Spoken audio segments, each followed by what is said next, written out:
Alors Grok, le petit Grok, il y a quelques...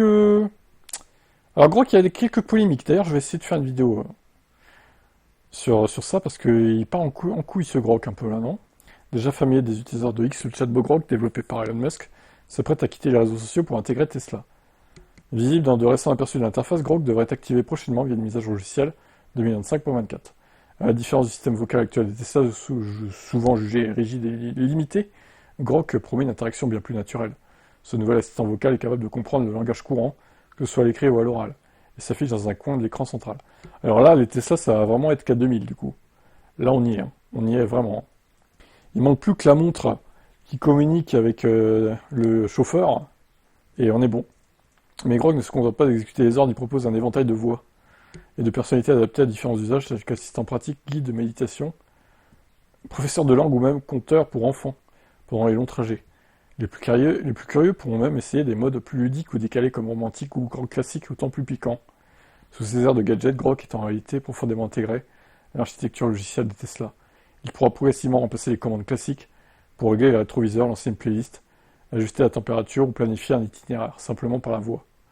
L'objectif est d'humaniser l'expérience de conduite et l'adapter aux préférences de chaque utilisateur.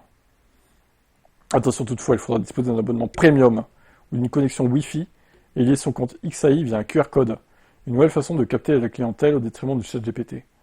Pour le moment, inutile de scruter les barres de téléchargement. Grok est déjà là, silencieux mais prêt à s'activer à tout moment, sur un simple ordre de sa direction. Il reste à savoir si ce compagnon bavard deviendra indispensable, ou juste un passager de plus. Alors moi, ce qui fait peur, c'est que, imaginons Grok pète un plomb, enfin, même qui devient comme Terminator en fait, Skynet, ils prennent le contrôle de la voiture. Ils accélèrent, ils tuent tous les gens en Tesla. Ou même, admettons, ils verrouillent les portes. Non, après, c'est un scénario de film, de science-fiction que je vous dis là, évidemment. Ça va peut-être pas se passer, j'espère pas que ça se passera comme ça. Mais il y a toujours un risque. Imaginons, ils pètent un plomb. Le Grok, dans toutes les Tesla, il vous enferme, il fout le chauffage à fond, il vous fait crever dans votre voiture. Imagine, non mais on peut penser à tout, hein. Alors évidemment, si on part comme ça, on fait plus rien, c'est sûr.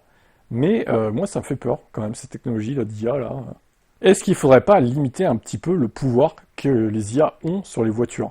Genre déjà qu'ils puissent pas du tout contrôler les systèmes d'accélération-freinage et de conduite. Alors, pour l'instant, Grok, je pense pas qu'il puisse faire ça. Mais rien que le chauffage et tout, les commandes du chauffage, etc., on peut se demander si vraiment c'est très safe d'avoir ça dans sa voiture, hein. Ah, je sais pas, c'est un vaste débat, hein.